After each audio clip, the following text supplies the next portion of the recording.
TIL, the Starvation Doctor, Linda Burfield Hazzard, who wrote a book, Fasting for the Cure of Disease, was convicted of manslaughter in 1912 for a patient's death by starvation.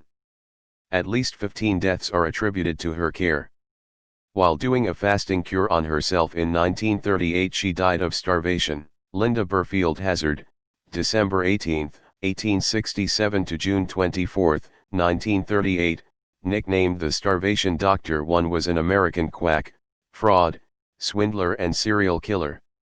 Goddamn, Wikipedia did not fuck around with that description, LMAO. In a way they are disease-free now. How long can you fast before you die? If you still drink water.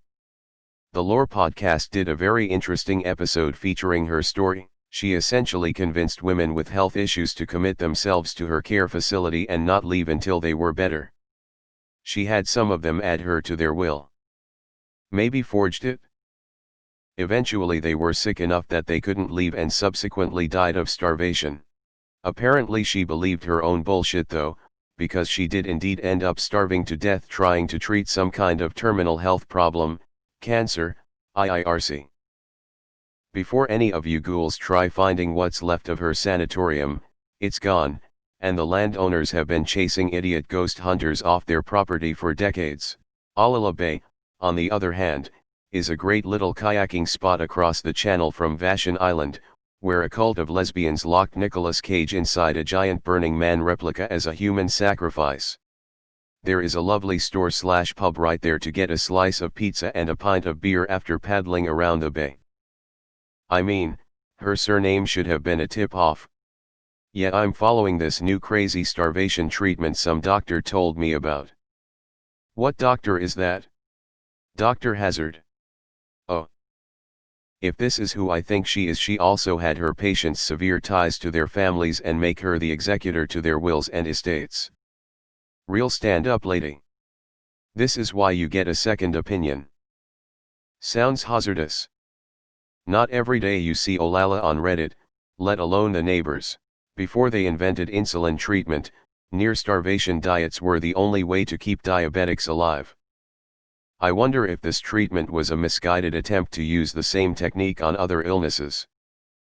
Edited to correct dialysis from insulin.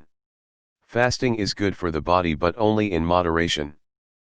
Like with anything else. The same goes for eating and drinking water. You've got to admire her stubbornness and determination. Her last words were probably 16th time's a charm. I was once in a metal band. We called ourselves Dr. Hazzard's Remedy. Fasting actually is a major component of many legitimate therapies. It's not black and white, you just have to monitor and know what you're doing. There's guys in India pushing sunlight-only diets and the same nonsense. Well, one thing I will give her is she drinks her own medicine. I hear how Mother Teresa denied pain meds to those dying because pain is like purification or something, but she herself was on painkillers in a hospital when she died.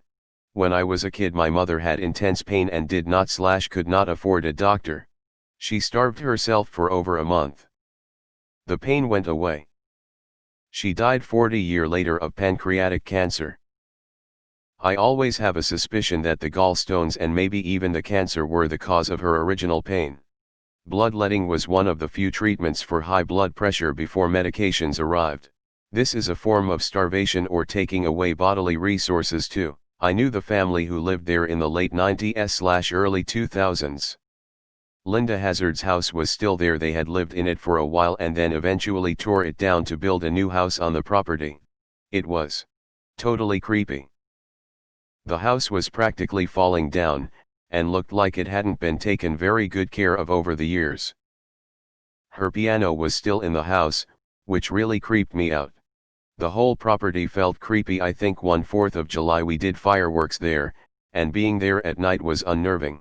The family thought it was haunted, which doesn't help. I started doing 20-hour fasts or one meal a day.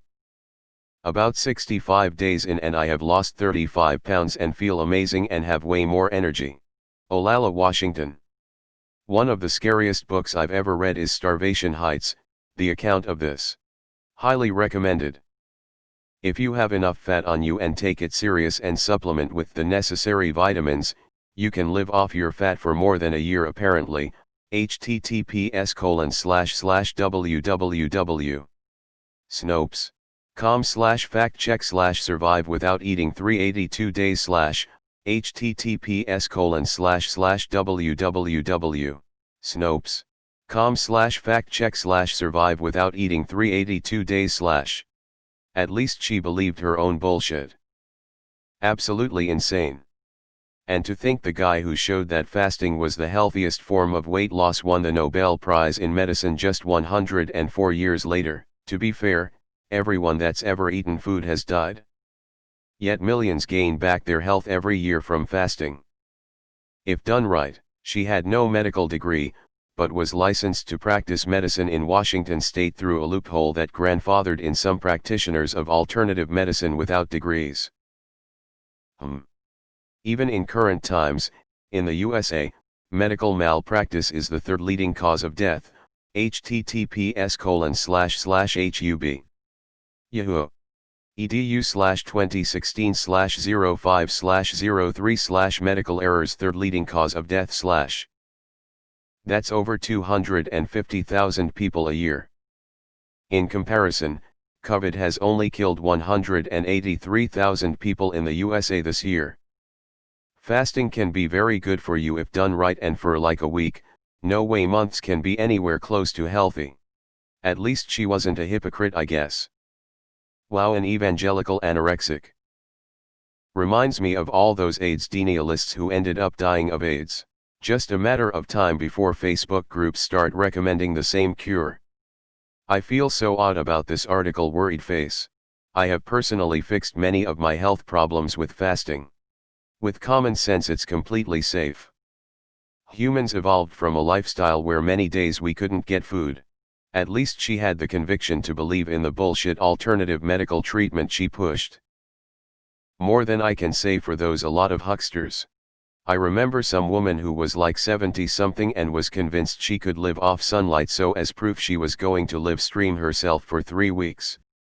Everyone was excited to watch an old woman die on stream. She gave up 3 days in. I live in the general area where the sanitarium was. My spouse's family lived in this area during the time of this doctor's treatments. She finds the history of it fascinating, I just find it disturbing.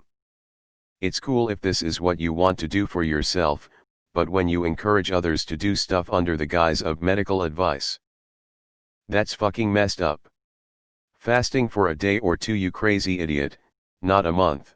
At least she died practicing what she preached. Still stupid AF.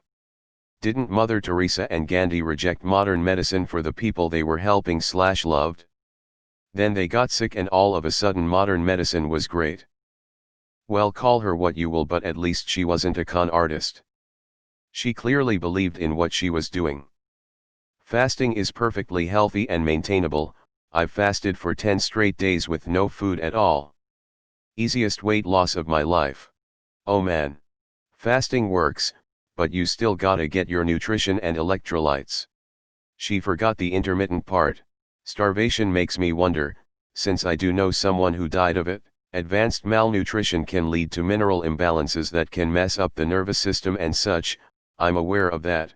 Why aren't near-death anorexics put in hospitals for an induced coma, turn the consciousness off so they can't keep resisting eating, feed them through tubes until at least minimal nutrition is restored, then work on treating the eating disorder after buying some more time?